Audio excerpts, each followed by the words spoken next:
What's up, y'all? This is Brave, and I'm back with another review of Ready to Love Detroit.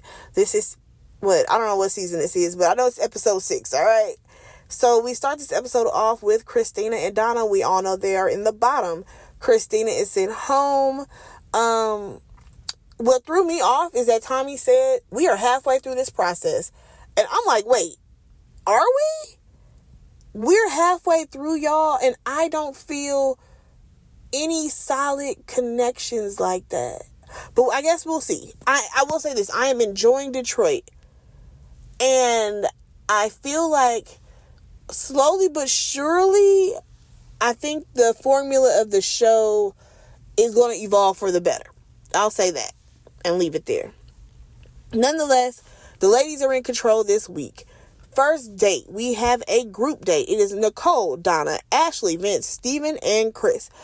They're going to be doing hot yoga. Nicole, she's super excited to see Vince. And I'm like, girl, what? Like, I thought you and Chris had a connection. Nicole, baby, all over the place, okay? All over the place. But we're going to get to her a little bit later.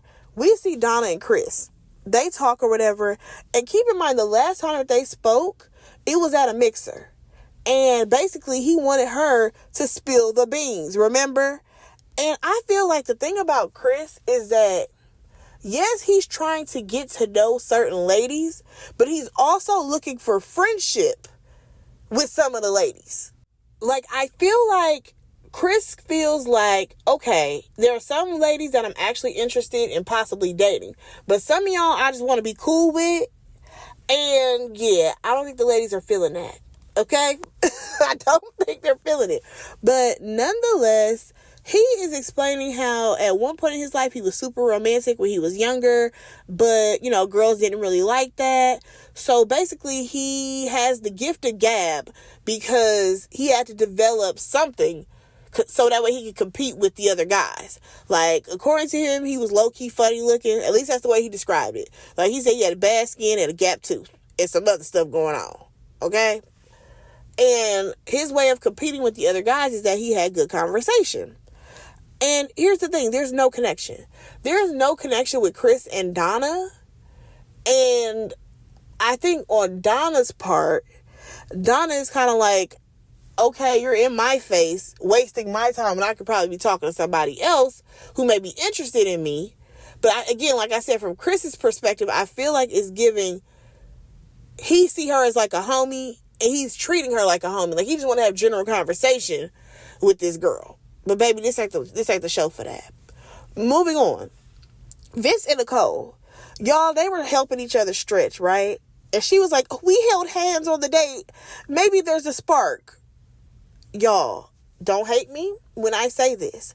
I feel like Nicole is a late bloomer. And y'all, I'm not judging her. Absolutely not. Because people have different experiences throughout their entire life. Everybody's not doing everything at the same damn time. Okay? This is no dig to her at all. But I feel like the way she has displayed herself on this show, I feel like the moments that are seen as like, okay, like, girl, that's like the bare minimum, or like it's basic, it like gives her so much excitement. Like, for example, the whole holding hands thing. Like, girl, he was helping you stretch.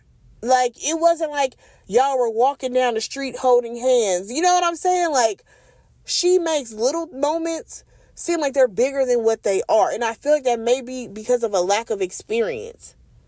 And again, y'all, I don't know that lady's life. I'm not trying to knock her. I'm not trying to judge her. I just kind of feel like she may be the type of person who has not had a lot of experiences dating men. And let's be completely honest. I feel like I can probably write a whole paper on this, or like do like a whole separate video on how many, especially women, are technically late bloomers in life. And I know that there's so many people who judge them and be like, oh, they're naive, they're this, that, another, they're green. But it's like, how can you blame somebody because men who they may have found attractive or whatever were not interested in them? It is not to say that they were not attractive themselves, but because think about it. Nicole is very beautiful. She's a beautiful black woman, and she's smart and all the things. But I feel like sometimes men feel like, oh wait, no, she's too much of a good girl, because that's the vibe that she gives me. Her and Shannon give me super good girls, and that's not a dig. Y'all already know we are now at a place where, baby, being a good girl is not a thing.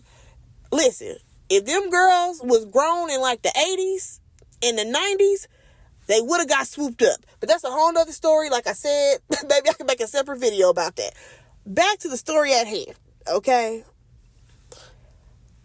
They talk about, Tommy said, that's another thing that pisses me off. I hate when they go on these dates and they say, what Tommy said for us to do, blah, blah, blah. I hate when they do that. But nonetheless, Tommy told them to dig deep, like he loved to say, and tell this person something that nobody knows about you or something like that. So, according to Nicole, she says that she used to always tell people that she did not want kids. However, at this point, there is a chance that she does want kids, but she fears being a bad parent. And honestly, y'all, with the way kids is cutting their parents off left and right nowadays, yeah, anybody can be a bad parent. And here's the thing. There absolutely are people who are horrible parents. They should have never had kids. Hell, so a lot of people, they got kids but did not really want them. But again, that could be a whole other video for a whole other day. Here's the thing about this idea of being a bad parent. Everybody wants to do their best. And I feel like if you really are there for your kids and you are trying your best, that's all you can give them. All you can give them is your best. That's it. Now, Vince, okay, he kind of piggybacked off what she said. He told her about how one time he was having a conversation with his kids and he was telling them how he's learning so much for them as a parent because it's his first time being a parent and this experience is new and blah, blah, blah, blah. Do I think that this really happened? Something may have happened. A conversation may have been had. Not exactly sure if all of this was said. Especially the part where it's oh, my daughter said that, it's we're raising you, Dad. I don't know if all that happened. But the story was good enough. And he made his point. Okay? One thing I want to point out is that Vince is a very different person when he's with Nicole. The way he's handling the conversation, y'all, is very different than how he was when he was talking to Ashante. And when he was talking to, who was that other girl he was talking to? Emily. When he was talking to Emily, the vibe is totally different. And I feel like that happens with men and women. Your tone and the way you handle conversation is very different when you are interested in that person versus when you are not. And I feel like on these types of TV shows, people feel like, oh, well, their conversation wasn't good or blah, blah, blah. It's not that their conversation ain't good. It's that they're still trying to be nice because we're on a TV show together, but they don't like you that way. You know what I mean, y'all? There's sometimes where people, they are not interested in you romantically, but they just still want to be cool with you. And I think on this show, like I said before, if you're not interested in that person, they really don't want you in their face. Okay? But like I said, these two, they seem to be getting along quite well. It's very interesting though, because we did not see him have a conversation with Donna, even though they have a connection. But moving on, we did see Donna talk to Steven though. Y'all, Steven in these glasses, I'm sorry, I don't like them. I don't like them. I know that there's a different style that will fit his face so much better, but you know what? That's what he likes. I'm gonna let that go. We learned that she was single for 7 years, okay? And he, of course, asked, why would you be single for 7 years?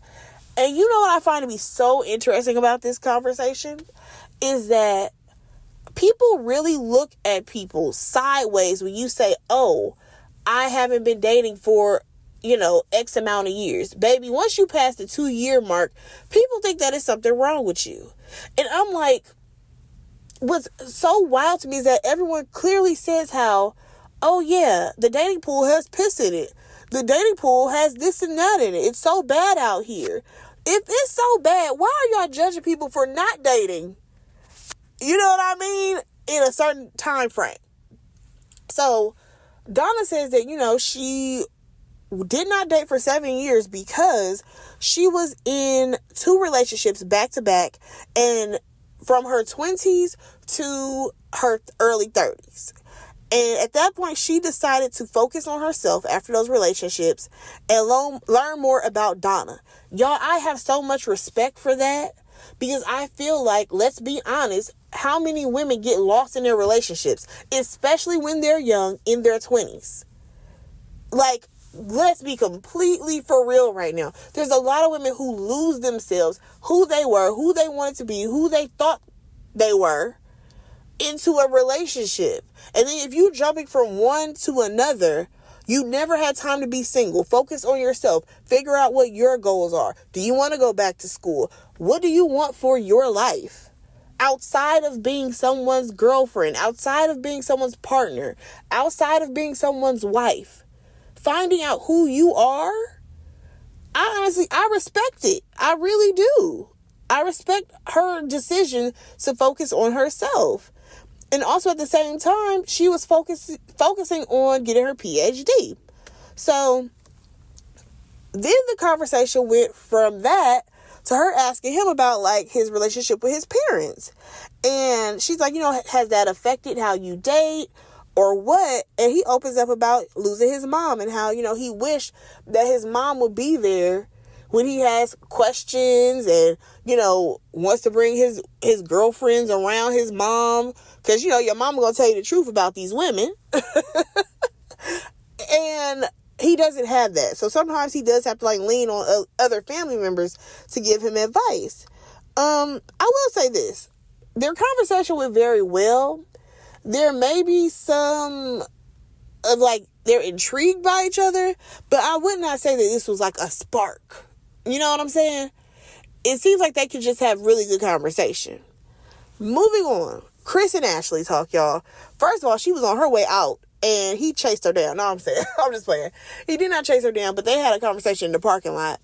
And basically, they both feel like this process has been challenging for both of them. So he goes on to say that, even at the last mixer, like, I wasn't really having fun. He proceeded to say that he has fell in love with somebody before, and it was 4 to 5 months ago, y'all. So this is pretty fresh. He fell in love with somebody, and the person ghosted him. Now, he thought it was love at first sight. And I'm just like, Chris, you want to be in love so bad. But what's so crazy is that Ashley is judging him. But to me, they the same person. She want to get chose so bad. She's asked how many men. So are you interested in me? Do you like me? Should we go on another date? Like, what about me? What about me? To me, she is the female version of Chris. He wants to be loved. He wants to, be in a relationship. He wants to be romantic with somebody. And I'm just like, well, maybe y'all two should have hooked up, but I don't know. So here's the thing. She feels like he has a bruised ego and thinks that he has a wall up. And I'm just like, I would not say that he has a wall up. Now, do I feel like we've heard the same conversations over and over again with him? Absolutely. But again, I feel like because of this process, they keep sending people on dates with different people. So literally, you're telling the same story to different people every time. I feel like that's what people tend to do on these reality shows. Nonetheless, Chris, he talks about how, in this process, the show is constantly pushing them to get to know everybody. And really, you should be kind of focusing on who you're interested in. And honestly, y'all, I'm going to be honest. He was making a lot of sense. I support what he was saying. I understand. It's a reality show. But if we want to get back to the original concept of Ready to Love, people were locked in by this point. We are halfway through the show. And I don't mean locked in as far as they're going to walk into the sunset. But you did not have random people meeting your family. You had to have been interested in the person to be like, yeah, I think that I can have a relationship with them. I'm going to let them meet the family or meet the best friend or whoever they're going to meet. We have absolutely changed how this show flows, and we have this weird idea that everybody needs to go out on these random dates with everybody. No, we don't. I would rather see people get to know each other, court each other, if they actually like them, and not keep sending people on these random dates and we're still getting to know people. Like, I'm sorry. We are halfway through. I don't want to see no other first dates. We should not see two people get together like this is the first time they've talked to each other. No. No, thank you. I don't want to see that. But like I said, I do understand where Chris is coming from, because he would probably rather go on multiple dates with the same person to get to know them better versus constantly going on multiple dates with people and you may not even like them like that. You know what I'm saying? But here's the thing. He is also looking for friendship, like I said earlier. And the ladies are not looking for friendship. They are only interested in men who are interested in them. They don't want to hear nothing about we can be cool. No, they're looking for potential partners. Moving on. We see Bello. He ends up meeting up with Lauren. And sometimes I forget about Lauren, because as pretty as she is, I feel like she kind of forgotten. You know what I'm saying? So they talk about the fact that this man has a 1-year-old. A 1-year-old. The baby lives in Miami. He's in Detroit, keep in mind. And according to him, in the confessional, he said that he found out 4 to 5 months ago. But he told Lauren that it was a one-night stand and the mom called and said that she was pregnant. Nigga, which one is it? Oh, see, Bello got some fucking lies going. Bello is on some bullshit, okay? I can feel it. He has some skeletons in the closet. Something ain't right with Bello, because the fact that you sat up here and said you just found out 4 to 5 months ago that you had a kid, no, that doesn't make sense. If you just told this girl in her face that you got a call when the girl was pregnant. Like, what are you talking about? You're lying. Something's not right in this story. So he goes on to be like, it's a strict co-parenting relationship. Like, there's nothing going on there. Y'all, I don't know. Something about him, I don't trust him. I'm looking at him sideways. But let's go ahead and move on. Dominique, she actually goes out with Cardi. They go on this little trivia date or whatever. And I can't lie. When I think about Dominique, I don't see her with Cardi. They can have a good time. They can have a good friendship, but I just don't see it. Now, they're at this trivia night, and it's all Backstreet Boy trivia. They don't know none of the answers. We learned that Cardi has a 3-year-old, and he co-parents as well. And on her side, we learned that she had her last relationship 18 months ago. That's all I got. Nothing more, nothing less. Moving on. Lauren, Devon, Shannon, and Darius go out on a date. Lauren, she says that, she don't know what's real or what's not real when it comes to Darius. Girl, me either. Me either. Because I don't like Darius. I gotta be honest. I don't see it for him. I don't see what any of the ladies see in Darius. Like, once we get past the flashiness, what else he got going on? Not much. That's what it's giving. It's giving not much for me. So as we know, they have to go around and say something that they got going on in their life or whatever they was talking about. Here's the thing. What's her name? Was it Lauren who started first? No, Shannon. Shannon started first. And she talked about how when she was in her graduate program, she fainted. She hit the wall. And it gave her, post-concussive syndrome. Y'all, I don't know exactly what that is. I feel like it has something to do with a concussion. But either way, it still affects her to this day, right? Now, Devon, he admires her. He likes Shannon. Here's the thing. I want Devon to be real with himself. His type of girl really is a Shannon or Nicole. Like, I feel like he wants to be with somebody like a Dominique, but to me, she ain't his speed. They are on two different levels. He needs to stick over here with Shannon or Nicole. Okay? So, after she says this, here come Darius with some bullshit, because he tells a story about how when he was younger, little girls used to line up to kiss his hands and call him King Darius. Y'all come get this man. Come get him now. Nothing was deep about that. Nothing at all. So then we have Lauren. She talks about her parents and how they had a bad relationship, and when she had her sons, she said that she realized that all men aren't bad. I said, huh? Lauren, that's a little confusing, sweetheart, because you're not dating your sons, so you don't know how they're going to be towards women. But that's a whole nother story. Girl, I guess. Devon, he says that, his parents are divorced, and he talks about how it affected him when it comes to dating women. Okay, cool. I feel like everybody got a little deeper except for who? Darius. But we gonna move on. Nicole, she finally gets her date with Ed, y'all. She finally gets her date. And y'all, as they talk, I realize that both of them have harped way too much on who they remember the other person was in college. Like, she remembers him as like a fucking god. Like, that's how she remembers him. And he's looking at her still as like that young dorky girl that she may have been. Okay, maybe not dorky, maybe a little nerdy. But either way, I feel like every time these two get together, they mention something about, oh yeah, because back in college, baby, back in college was over 10 years ago. Please stop. Also, what's throwing me off is because we found out that he married his like high school sweetheart. So I'm just kind of like, wait, Nicole, did you know that he was even married back when he was in college? Or that he had a girlfriend? Were you just crushing on this dude who you knew had a girl? Like, what's going on here? You know what? Let's talk about the present. She asked this man, what is the most painful thing that you have been through that's not physical?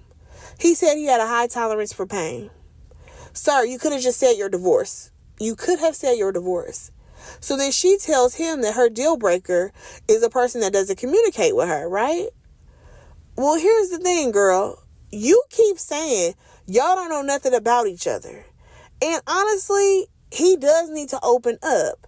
But also at the same time, I just kind of feel like, girl, when he told you, oh, I have a high pain tolerance, I thought you were going to tell him like, oh, I thought you would have mentioned something like your divorce or something like this. Because like, it's known. We know that he's been through a divorce. You know what I'm saying? Like, what are we doing? What are we doing right now? Baby, that date went nowhere. Let me tell you why I know that it went nowhere. I don't know if they sat in silence after that and just ate their food or what. But I have never seen on this show, they leave off with somebody saying like, oh, well, that's my deal breaker or whatever. I thought we were going to come back and see the rest of the date. We didn't come back to the date. I'm like, what the hell was that? Was that just to show us how like, Nicole, you have this idea of like a fantasy and he ain't living up to it? What's going on? But y'all, moving on, we get to Bello and Ashley. They go on a date. We learn that she is Indian Cherokee and that she is a middle child.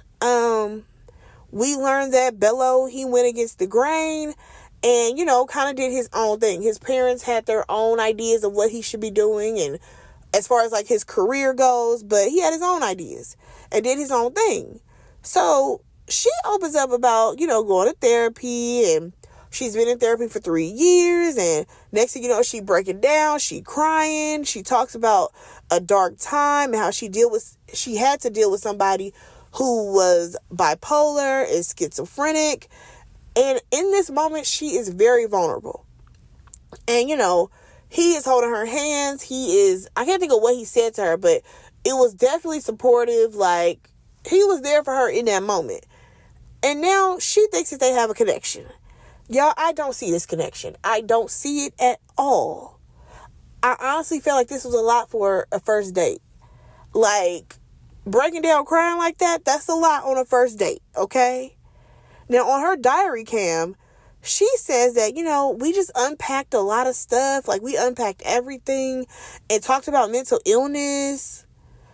I'm sorry, y'all, I may sound fucked up, but girl, you saying that like you were the person who was schizophrenic. You talked about somebody else's mental illness, not your own. Like, girl, again, I like Ashley. I think she's pretty, but she want to be liked so bad. Moving on. We got to go to the lounge. Now, of course, Tommy is telling the ladies, all right, so what dates did y'all go on? Who do y'all like? Blah, blah, blah. Right? All right, cool. I'm not going to touch on everybody because some of them, I'm just like, girl, that date wasn't worth it. Like Dom and Cardi. Nonetheless, Nicole, she over here telling them, well, me and Vince, we held hands. Did you really? Did y'all really hold hands? No. Again, y'all, this is like late bloomer syndrome where you're making things out to be bigger than what they really are, but I'm gonna let her slide. I'm gonna let her slide. Donna, she still likes Vince, and now she likes Steven. Shannon, of course, she likes Devon.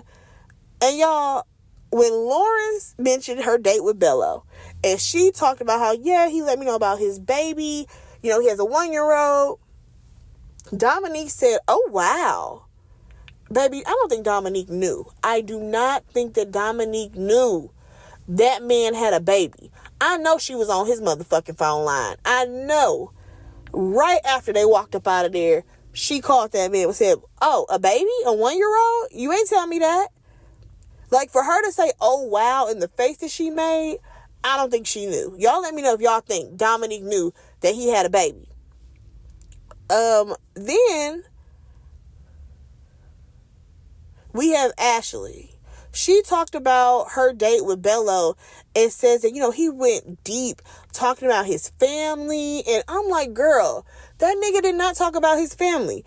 All he said was that his parents told him and all his siblings, that they want them to be like a doctor, a lawyer. That's the typical thing people want their kids to be. And how his siblings follow, the roles that their parents picked for them. And he didn't. I would not call that really talking about family. And again, too much dip on the chip. It's too much happening. Ashley, it wasn't that deep. Moving on. We got to talk about who they don't like. Donna don't like Chris. And here's the thing. Ashley called his ass Sabi. I said, damn. Not Sabi. You would think he was moping around and crying. Lauren, she don't like Darius and said that he reminds her of a pastor. I said, pastor or pimp? Because, baby, it could go either way. Ashante, she don't like Vince still. Ashley, she don't like Ed. And somebody else chimed in. I don't even know who it was, but they didn't like Ed. And y'all, Nicole, she was in her feelings. She didn't like that. And, of course, she has to mention, well, because I like Ed. And Tommy asked her, well, does Ed like you? And she said, maybe. Girl, this right here was the turning point. This right here was the turning point. For her to have gone on a date with him and for her to still end up being like, maybe? Yeah, I don't feel like he's calling her. I feel bad for her right now, y'all. I really do. I feel bad for her, especially in that Ed situation, because she is literally so close to making her like ultimate dream of her like college experience happen, because this has like sparked something from those college days in her. You know what I mean? In the way that she's pursuing Ed and the whole situation, that I just feel kind of bad, because it's clear to me that he don't like her like that. You know what I mean? I think he think that she cool, she's nice, she's pretty, but he just probably never saw her in that way. And that's okay. That's absolutely fine. But the way she low-key want to go to bat for him, it's like, but girl, he's not giving you that same energy. He's not at all. And here comes Ashley. She's like, she's been crushing on that man for 15 years. You still ain't seen it? And I'm like, wait, when she says you still ain't seen it, is she referring to the D? Is she saying you still haven't seen this man naked? Or is she saying, like, you still haven't seen it is if he likes you or not? Like, where are we going with that? But in that moment, I just kind of felt like, Ashley, that was kind of like a little dig. Like, I don't think that you needed to throw your little bit in, because then Tommy, he points out that, like, listen, you don't even have Ed at your top, which is true. She has talked more about, what's that man named? Devon. She's talked way more about Devon. And honestly, I thought she was going to give Chris a chance. But, you know, she still had her eyes on Ed. And Tommy's like, listen, I think you may have this picture in your head as far as who Ed is, and maybe that's just not what really exists. Thank you, Tommy. Thank you. I think that she definitely needed to hear that. But y'all, I must say, this is probably one of the first times, or only time I should say, that Tommy actually spoke up and spoke out on something. And I'm just like, this is what I was expecting. Y'all, this is what I've been expecting from Tommy as a host to be doing. I wanted him to be real with the men and the women on what is happening in this dating process, to really be like, hey, maybe that person ain't liking you the way you think they are. You know what I'm saying? And that's what he should have been doing. And hopefully in the future we see more of it if he gonna continue to host this show. So now we gotta get to these dates, right? Ashante, she goes out with Chris. Y'all, that man, she asked him who he was interested in. That man said he had a top 5. Sir, what are you talking about? It may only be, 5, 6 women left anyways. You sound crazy. And also, how you gonna list her in your top when she don't even talk to you? What are we talking about? Chris, you just trying to stay on. She basically tells him that the ladies don't feel connected to him. And she also tells him that he's not putting in effort. He says that he's trying to get to know so many people in a short amount of time. And at this point, she's like, well, it's giving friend vibe. And I'm like, yeah, it is absolutely giving friend vibe. Because let's be completely honest, he should not be trying to get to know all y'all. Let's be so for real right now, y'all. If a guy is on this show and he's smiling in every lady's face, trying to get to know them, trying to date them, how many times have we seen dudes be sent home on previous seasons? On previous seasons, if you were smiling in everybody's face, they like, nah, nigga, you too friendly. You gotta get the fuck up out of here. So, this season, very different, okay? So, on that note, he is not ready to love. Y'all, we get to Nicole. Why they do this? Why they had Nicole meet with that man? But you know what? I'm pretty sure she probably begged production to be the one to tell him. I would not be surprised. So, y'all, she's sitting there. Ed barely hit the door. He barely walked in and her ass is crying. I'm like, Nicole, if you don't snap it, if you don't snap out of this and get it the fuck together, what is wrong with you? She tells him how, he needs to open up more. She says that, he's moving at a slower pace and he is not ready to love. Now, y'all, here she goes. She doing all this fucking crying as if her dog died. Baby, you're doing all of this, and for you to tell us at the end she still don't know if he like her?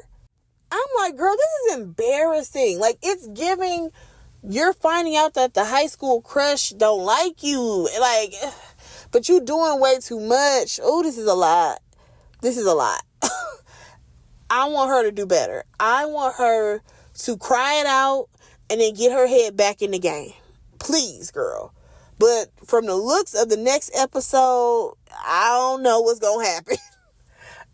Again, y'all, I feel like Nicole, she just needs a bit more, dating experience. But that's just how I feel. Let me know what y'all think. The next episode should be real interesting. I'm liking this season so far, y'all. I am. Let me know what y'all thought about this episode. Go ahead and like, comment, and subscribe to my channel. And I will talk to y'all in my next review. Bye, guys.